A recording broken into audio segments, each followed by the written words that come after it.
5 number प्रदेशले समृद्धिको आधारको रूपमा कृषि क्षेत्रलाई प्राथमिकताका साथ अगाडि सारेको छ। भूमि व्यवस्था कृषि तथा सहकारी मन्त्रालयले 70 भन्दा बढी ऐन कानुन र कार्यविधि एवं निर्देशिकाहरू जारी गरी कृषिबाट प्रदेशलाई समृद्ध बनाउने गरी आफ्ना नीति तथा कार्यक्रम अगाडि सारेको हो। स्मार्ट कृषि गाउँ, करार खेती, कृषिसँग विद्यार्थी, कोभिड विशेष कार्यक्रमसँगै बेरोजगार युवाहरूलाई कृषिमा आकर्षित गरी भूमि व्यवस्था कृषि तथा सहकारी मन्त्रालयले सोही अनुसारको नीति तथा कार्यक्रम ल्याएको छ। नेपालको सन्दर्भमा वर्तमान परिवेशमा युवा जनशक्तिलाई कृषि क्षेत्रमा आकर्षित गरी उत्पादन वृद्धि गर्ने र आयात प्रतिस्थापन गर्ने चुनौती हाम्रा सामु छ। 5 नम्बर प्रदेशले उक्त चुनौतीको सामना गर्न युवा मैत्री विभिन्न कृषिका कार्यक्रमहरू सुरु गरेको छ। भूमि व्यवस्था कृषि तथा सहकारी मन्त्री युवा कृषि उद्यमी खोज्दै घर घर खेत खेतसम्म पुग्ने गर्नुहुन्छ। युवा जनशक्ति जबसम्म कृषिमा संलग्न हुँदैन तबसम्म कृषिमा क्रान्ति सम्भव नहुने मन्त्री पौडेलको बुझाइ रहेको छ। एकीकृत कृषि तथा पशुपन्छी विकास कार्यालयको स्थापना गर्न बर्दिया पुग्नुभएकी मन्त्री पौडेल युवाहरूले सञ्चालन गरेको फर्म हेर्न बडियाताल गाउँपालिकाको वडा नम्बर 8 स्थित कालिका गोवर्धन युवा कृषक समूहको खेतमै पुग्नुभयो। यहाँ 15 बिघा क्षेत्रफल जग्गा भाडामा लिएर स्थानीय 24 जना युवाहरूले अर्ग्यानिक तरकारी खेती सुरु गरेका छन्। प्रति व्यक्ति 1 लाख रुपियाँका दरले लगानी गरी युवाहरूले यो व्यवसाय सञ्चालन गरेका हुन्। फर्मका सञ्चालकहरूले 81 मन्त्री फर्ममा पुगेपछि हर्षित हुँदै मन्त्री समक्ष आफ्नो योजना र प्रदेश सरकारसँगको अपेक्षा सुनाए। कालिका गोवर्धनले उत्पादन गरेको च्याउ भनेर त्यो स्टिकरमा हामीले च्याउ फाल्न सकिन्छ, त्यो पनि बनाएको हो। हाम्रो आफ्नै ब्रान्डिङ बनाउन खोजेका छौँ, दुधमा ब्रान्डिङ बनाउन खोजेका छौँ, तरकारीमा पनि चाहिँ आफ्नो खालको फलाउन चाहिँ फर्मको तरकारी भन्ने बनाउन खोजेका छौँ होइन। त्यसमा पनि 2 खालको एउटा अर्ग्यानिक जोनको पनि बनाउन खोजिरहेका छौँ। अनि त्यस्तै गरी अब माछाको लागि पनि मोडेल माछा तयार गर्न खोजेका छौँ। किनभने हामीसँग यहाँ चाहिँ नहर छ, यताबाट चाहिँ नदी त्यो खोला छ, त्यसलाई चाहिँ हामीले बाँध बाँधेर दिल्ली गौतम राईहरूले चाहिँ होइन तिमीहरूले बाँध बाँधेर केटा हामी सहयोग गर्छौँ भन्नुभएको छ। त्यही भएर बाँध बाँधेर त्यसको लागि पनि व्यवस्थापन गरेका छौँ। योजना चाहिँ तमाम बनाएका छौँ। तर अब हामी गरिब युवाहरू अब हामीले कति गर्न सक्छौँ त? राज्यले तिमीहरू त्यहाँ हेर नगर मोडेल हेर त्यस्तो हुनुपर्छ युवाहरू भनिदिएर सहयोग गरिदियो भने हामीले यहाँहरूको निम्ति यो 5 नम्बर क्षेत्रमा चाहिँ एउटा मोडेल चाहिँ युवाहरूको कृषि समूह बनाएर देखाउँछौँ। हाम्रो विश्वास चाहिँ त्यो छ। युवा कृषि उद्यमीहरू खोज्दै हिँड्नुभएकी मन्त्री पौडेलले फर्मको अनुगमनपछि खुसी व्यक्त गर्दै प्रदेश सरकार युवाहरूको साथमा रहेको प्रतिबद्धता व्यक्त गर्नुभयो। यो बडियातालको युवाहरू 24 जना युवा मिलेर यो 15 बिघामा चाहिँ गोवर्धन समूह कृषि समूह भनेर सुरु गर्नुभएको चाहिँ रिसर्च सेन्टर पनि खुसी लाग्यो। उहाँहरूले चाहिँ सामूहिक रूपमा यसलाई अर्ग्यानिक तरकारी उत्पादन गर्ने, पशुपालन गर्ने, माछा पालन गर्ने र विदेश जान नपर्ने गरी आफ्नै गाउँठाउँमा रोजगार दिने गरी जुन खालको योजना कृषिको योजना ल्याउनुपर्छ, एकीकृत फर्म सञ्चालन गर्ने, अनुसन्धान गर्ने गरी यसमा प्रदेश सरकारले अहिले चाहिँ करार खेती योजनामा जोडिरहेको छ। थप हामी यसलाई चाहिँ साँच्चीकै रिसर्च सेन्टरमै विकास गर्ने गरी प्रदेश सरकारको सहयोग रहन्छ। यसरी युवाहरू स्वतःस्फूर्त कृषिमा आउनु भनेको यो चाहिँ सराहनीय काम छ। मलाई निकै खुसी लाग्यो। हामी उहाँहरूलाई सघाउँछौँ। मन्त्री पौडेल बर्दिया पुग्ने कार्यतालिका थियो जिल्लामा एकीकृत कृषि तथा पशुपन्छी विकास कार्यालयको स्थापना गर्ने। कार्यालय स्थापना गर्ने कार्यक्रममा प्रदेश सभा सदस्य कुलप्रसाद पोखरेलको समेत उपस्थिति रहेको थियो। जिल्लामा रासायनिक मलको समस्या समाधान गर्न र प्रदेशबाट दिइने अनुदानका कार्यक्रमहरू उत्पादनमूलक हुनुपर्नेमा माननीय कुलप्रसाद पोखरेलले जोड गर्नुभयो। प्रोडक्सन एन्ड प्रोडक्टिभिटीलाई इन्हान्स गरेर जाने कुराहरूलाई यो चाहिँ हाम्रा अनुदानले सहयोग गर्नुपर्छ र तत्काल असर गर्ने तात्विक रूपमा असर हुने गरी उत्पादनमुखी हिसाबले अनुदानहरू जानुपर्छ र त्यो हिसाबले जानुपर्छ भन्ने मलाई दोस्रो कुरा मैले जनताको तर्फबाट यहाँलाई राखेँ।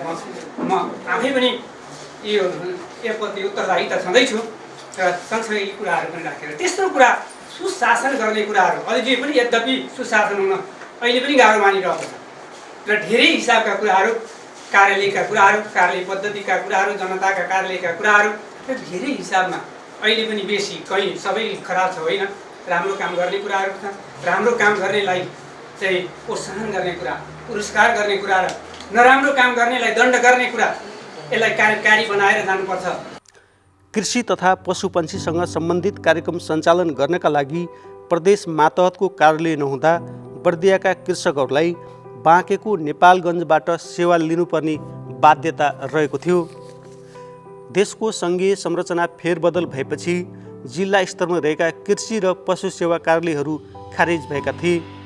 प्रदेश सरकारले बर्दिया जिल्लामा कृषि र पशुपन्छीको क्षेत्रमा कार्य गर्न बाँके जिल्लामा रहेको भेटनरी अस्पताल तथा पशु सेवा विज्ञ केन्द्र र कृषि ज्ञान केन्द्रबाट सेवा उपलब्ध गराउँदै आएको थियो। बर्दिया जिल्लाका कृषकहरूले सामान्य सेवा लिन पनि बाँके जानुपर्ने भन्दै जिल्लामै सम्बन्धित सेवाहरू उपलब्ध गराउन माग गर्दै आएका थिए। बर्दियाली कृषकहरूको मागलाई सम्बोधन हुने गरी मन्त्री पौडेलले एक कार्यक्रमका बीच कार्यालय स्थापना भएको घोषणा गर्नुभयो।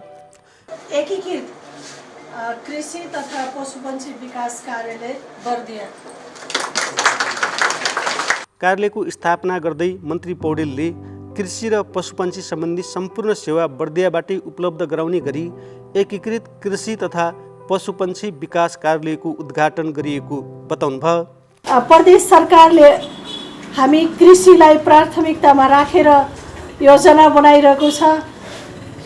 हामी हरेक किसानलाई, काम गर्न खोजेका किसानलाई सघाउने गरी अब किसान प्रपोजल बनाएर कम्पिटिसन गरेर सुविधा लिने कुरा मात्रै होइन, जो किसान कृषिमा संलग्न हुन चाहनुहुन्छ उहाँहरूलाई हरेक खालका सुविधा दिने, जग्गा नभएका किसान खेती गर्न चाहन्छन् भने जग्गा उपलब्ध गराइदिने, पुँजी उहाँलाई ऋण चाहिन्छ भने किसानलाई ऋण लगानी गर्न सहयोग गर्ने र ब्याज सरकारले तिर्दिने, किसानले उत्पादन गरेका वस्तुलाई तौलेर उत्पादनको आधारमा प्रोत्साहन अनुदान दिने, बिक्री वितरण गर्ने ठाउँको व्यवस्था गर्ने। अहिले हामी देख्छौँ किसानले उत्पादन गरिरहेका वस्तु किसानले सस्तोमा बेच्न परिरहेको छ, उपभोक्ताले महँगोमा किन्न परिरहेछ।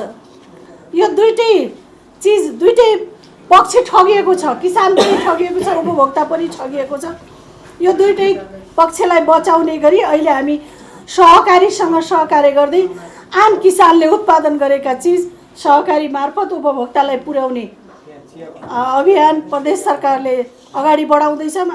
हामी हरेक पालिकामा कोसेली घरहरू बनाउने, जिल्लामा सहकारी बजार बनाउने, उपमहानगरपालिकामा किसानको बजार बनाउने र अर्को प्रदेशमा पनि काठमाडौँ, पोखरा र सुर्खेतमा आउटलेट खोलेर हाम्रा उत्पादनहरू अर्को प्रदेशलाई पनि उपलब्ध बनाउने गरी प्रदेश अगाडि बढिरहेको छ। स्वभावैले बर्दिया एकदमै कृषिको प्रचुर सम्भावना भएको ठाउँ छ। राजापुर क्षेत्र यहाँ चाहिँ धान जोन पनि सुरु भइरहेको छ। चैते धान अहिले स्याहारिरहेको अवस्थाहरू, धान रोपिरहेको अवस्था छ। हरेक मौसममा कहिले पनि जग्गा खाली नगर्ने गरी सघन बाली लगाउने गरी बर्दियाका योजनाहरू अगाडि सरिरहेका छन्। प्रदेश सरकारको लागि बर्दिया प्राथमिकताको क्षेत्र छ। कृषिको क्षेत्रमा हामी एउटा सन्देश दिन सक्छौँ। म आग्रह गर्न चाहन्छु सहकारी क्षेत्रबाट पनि हामी कृषिलाई कन्ट्रिब्युट गर्न सक्छौँ, योगदान दिन सक्छौँ। प्रदेश सहकारी सङ्घको अध्यक्ष आउनु भएको छ, कोर्डिनेट गरिदिनु होला। सहकारी मार्फत हामी चक्लाबन्दीमा खेती गरौँ, बृहत खेती गरौँ। एक्लै सानो सानो टुक्रामा खेती गरेर हामी मार्केट खोज्न सक्दैनौँ, हामीले मूल्य पाउन सक्दैनौँ। त्यसले गर्दा बृहत रूपमा खेती गर्ने र मार्केटसम्म पुर्याउने काम सहकारीले गर्नेछ। दुधको क्षेत्रमा पनि त्यत्तिकै सम्भावना छ। बर्दिया जिल्लामा बर्दिया जिल्लाले समग्र हाम्रो प्रदेशलाई पाल्न सक्ने दुध उत्पादन गर्न सक्छ, त्यति सम्भावनाहरू यहाँ छ। त्यत्तिकै तरिकाले सहकारी मार्फत पनि साथीहरूले गर्नुभएको छ। निजी क्षेत्रले पनि त्यत्तिकै अगाडि बढिरहेको हामी पाउँछौँ। हामी अब कार्यालय नभएको कारणले तपाईँहरूलाई परिरहेको अप्ठ्यारो अबबाट सजिलो हुनेछ। लगायत अब यहाँका साना साना किसानहरूलाई सङ्गठित गरेर खेती गर्ने कुरा र त्यसलाई चाहिँ बजारीकरण गर्ने कुरामा प्रदेश सरकारको ध्यान छ। गुलरियामा रहेको साबिकको कृषि विकास कार्यालयको एउटा भवनमा एकीकृत कृषि तथा पशुपन्छी विकासको मुख्य कार्यालय रहनेछ भने साबिकको पशु सेवा कार्यालयबाट समेत सेवा दिने गरी कार्यालय व्यवस्थापन गरिएको छ। एउटा जिल्लाबाट दुईवटा जिल्लामा सेवा दिँदा कृषकहरूलाई समस्या परेको भन्दै अब सबै सेवा जिल्लाबाटै उपलब्ध गराउने मान्यताका साथ कार्यालयको स्थापना गरिएको भन्दै कृषिका कार्यक्रमहरू युवा केन्द्रित हुने गरी कार्यक्रम तर्जुमा गरिएको भूमि व्यवस्था कृषि तथा सहकारी मन्त्रालयका निमित्त सचिव श्रीधर ग्याउलीले बताउनुभयो। प्रदेश सरकारले कृषि विकास गर्नका लागि प्रदेश सरकारको कार्यजिम्मेवारीभित्र रहेका कामहरू कृषकको घरदैलोसम्म पुर्याउन र सेवा प्रवाह गर्नका लागि भूमि व्यवस्था कृषि तथा सहकारी मन्त्रालय अन्तर्गत हाम्रो प्रदेशमा पर्ने 12 जिल्लामा कार्यालयहरू खडा गर्ने क्रममा प्रत्येक जिल्लामा कृषि विकासका लागि र पशु सेवा विकासका लागि निकायहरू नभएको अवस्था थियो र एउटा जिल्लाबाट एउटा कार्यालयबाट दुईटा जिल्लामा सेवा प्रवाह गर्नुपर्ने अवस्था भएको कारणले गर्दा र जनशक्ति पनि कम भएको कारणले वास्तविक कृषक कहाँ सेवा प्रवाह गर्न नसक्यो र कृषि विकासका कार्यक्रमहरू कृषक कहाँ लान नसकेको अवस्थाले गर्दा हामीहरूले प्रत्येक जिल्लामा कृषकसँग पुग्नका लागि प्रत्येक जिल्लामा कार्यालयहरू स्थापना हुनुपर्छ भन्ने सोच राखेर अहिले बर्दिया, प्युठान र पूर्व रुकुममा हाम्रा प्रदेश स्तरका कृषि तथा पशुपन्छी सम्बन्धी कुनै निकाय नभएकोले त्यस्ता कार्यालयहरू अस्थायी कार्यालयको रूपमा कृषि विकास र पशु विकास दुईटैलाई एकीकृत रूपमा लगेर एकीकृत कृषि तथा पशु विकास कार्यालय खोलेका छौँ। कृषिबाट व्यवसायीकरण गरेर यसैबाट आम्दानीको स्रोत खडा गर्न सक्ने अवस्था छ। त्यसका लागि हामी युवा लक्षित व्यावसायिक कृषि कार्यक्रमहरू सञ्चालन गरेका छौँ। त्यसका लागि हामीहरूले ब्याजमा अनुदान दिने, कोही उद्यमीहरू केही काम गर्न सोच्छ भने ब्याजमा अनुदान दिन र युवा लक्षित व्यावसायिक तालिमहरू र त्यससँग के छ भने उद्यमी बनाउनका लागि उद्यमी एउटा व्यावहारिक तालिम दिएर उद्यमीका लागि केही सपोर्ट गरेर पनि उद्यमी बनाउन सकिने र प्रत्येक वडामा कृषि सेवा गर्न खालका युवाहरू छन् भने हरित स्वयंसेवकका नाममा हामीहरूले उसलाई पेसागत तथा एउटा उद्यमीको रूपमा विकास गरेर अगाडि बढाउने र त्यो गाउँका युवाहरूको लागि एउटा नमुना पनि होस् र त्यसले ओडाका व्यवसायिक गर्न सक्ने र कृषिमा नै म अहिले केही गर्न सक्छु भन्ने त्यस्तो किसिमको चाहिँ युवाहरू भयो भने युवालाई एकीकृत गरेर अगाडि बढ्न सक्ने कारणले हरित स्वयंसेवक कार्यक्रम पनि ल्याएका छौँ र यो अहिले कोभिडले गर्दा धेरै युवाहरू आफ्नो गाउँ थाकथलोको आवश्यकता बुझेर अहिले आउनुभएको छ र वैदेशिक रोजगारबाट अब म विदेश जाँदैन भन्ने जुन सोच राखेर आउनुभएको छ उहाँहरूलाई पनि कृषि विकासमै सपोर्ट गर्नका लागि कोभिड लक्षित व्यावसायिक युवा कार्यक्रमहरू अगाडि लिएर आएका छौँ। हामी कार्यालय स्थापना गरेर मन्त्री पुनः युवाहरूले सञ्चालन गरेको कृषि उद्यम खोज्दै बर्दिया जिल्लाकै मधुवन नगरपालिकामा पुग्नुभयो। यी 21 वर्षीय युवा परमेन गुरुङले यहाँ मधुवन बहुद्देश्य कृषि तथा पशुपन्छी फर्म सञ्चालन गरेका रहेछन्। प्रदेश सरकार मातहत रहेको भेटनरी अस्पताल तथा पशु सेवा विज्ञ केन्द्रको 10 लाख सहयोगमा उनले घाँसे बाली स्रोत स्थापना गरेका छन्। सानै उमेरमा कृषि क्षेत्रमा हात हालेका परवीन गुरुङले युवाहरू कृषिको क्षेत्रमा लागेर आत्मनिर्भर मात्र होइन देशका लागि केही गर्न युवाहरूलाई आह्वान समेत गरे। म जस्ता युथ, म जस्तो जुन एउटा कर्मशील युवाहरूलाई यस क्षेत्रमा अझै ल्याउने छु। अझै सबैलाई एउटा सामूहिक रूपमा एउटा समूह बनाएर योजना बनाएर काम गर्ने मात्रै, त्यहाँ राजनीति नहोस्, त्यहाँ शुद्ध विकासका काम होस्, कृषिका कुरा मात्रै होस्, पशुपालनको मात्रै कुरा होस्, दुग्धको कुरा होस्, कसरी र बिचौलियाहरूलाई कसरी हुन्छ निमेटेर फालेर किसान मात्र अगाडि आउनुपर्छ भन्ने हिसाबले म यस कुरामा लागेको हो। र आज जुन हिसाबले मन्त्रीजीहरूको यहाँ आगमन भएको छ, मलाई लाग्छ मेरो यस फर्म म एउटा सानो लेभलको केटाले आज यस क्षेत्रमा माननीयजीहरूलाई ल्याउन सफल भएको कुराले म एकदम हर्षित छु, एकदम ऊर्जाशील छु। आगामी दिनमा म अझै यस क्षेत्रमा बाख्रा पालन मात्र नभए घाँस खेतीलाई अझै प्रमोट गर्नेछु। कृषि खेती मेरो अझै इन्ट्रेस्ट भनेको मौरी छ, त्यो मौरीलाई म अझै ठुलो रूपमा विस्तार गर्ने म योजना छ। त्यो हिसाबले सरहरूको, म्याडमहरूको सहयोगले स्थानीय सरकारहरूको सहयोगले म अझ अगाडि बढ्न सहयोग पुग्नेछ।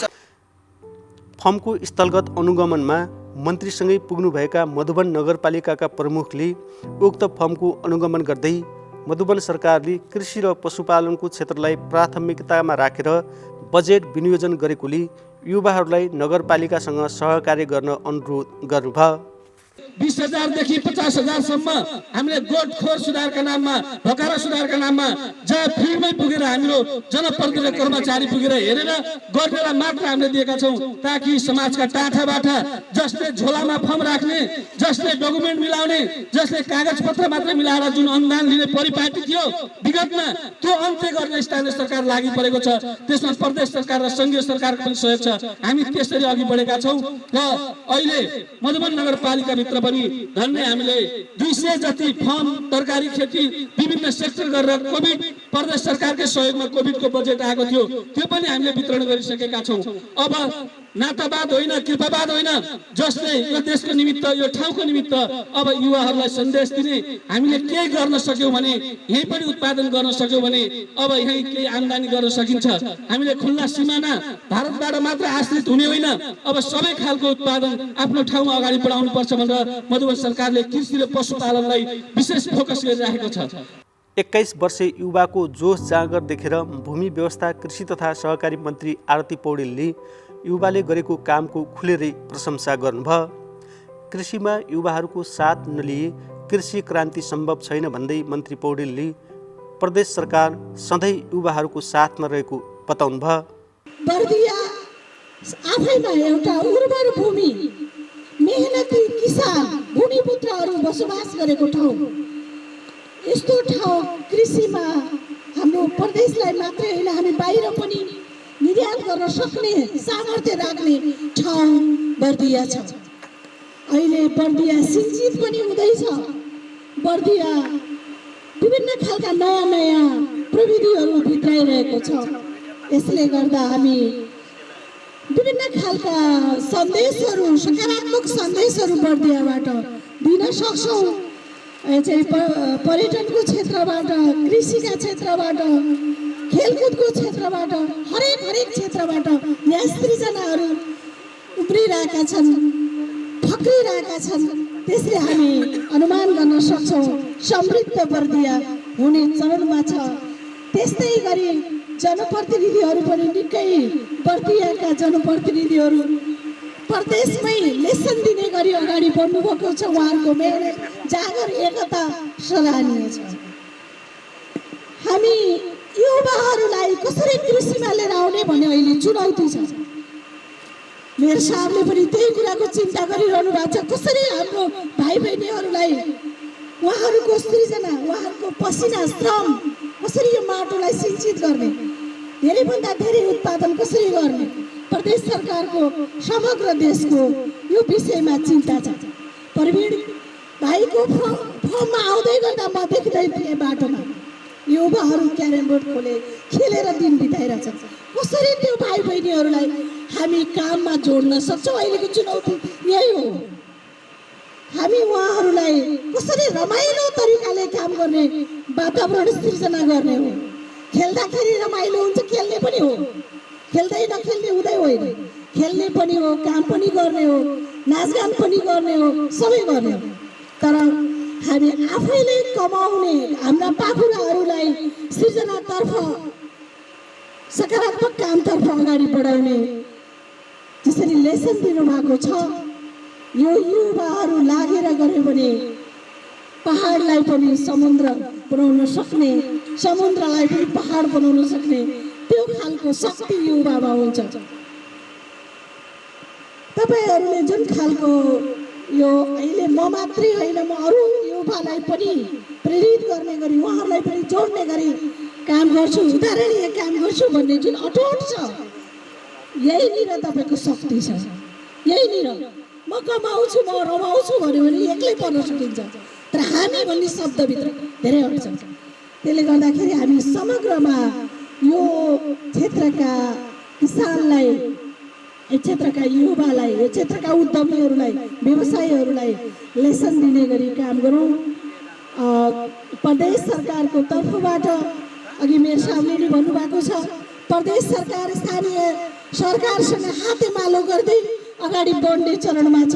कतिपय कामहरू प्रदेशले एक्लै गरेर सम्भव छैन, कतिपय काम सङ्घले गरेर सम्भव छैन।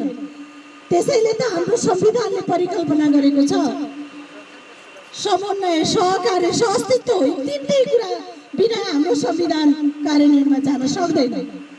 हामी स्वतन्त्र भइकन पनि एक्लै अर्कालाई सपोर्ट गर्ने स्थिति हामीलाई संविधानले त्यहाँ सिर्जना गरेको छ। त्यसै हिसाबले अहिले प्रदेश सरकार र सङ्घीय सरकार, स्थानीय सरकार मिलेर हामी बिउ बिजनको क्षेत्रमा किसानलाई अब बिउ नपाएर किसानले खेती बाँझै नरहन सक्ने स्थिति सिर्जना गर्ने गरी बिउको क्षेत्रमा व्यवस्थित तरिकाले योजना बनाइरहेका छौँ। त्यसै गरी हामी उत्पादन गर्ने कुरामा सानो सानो उत्पादन गर्ने व्यावसायिक बनाउने कुरामा स्थानीय तहले त्यो खालको वातावरण सिर्जना गर्नेछ।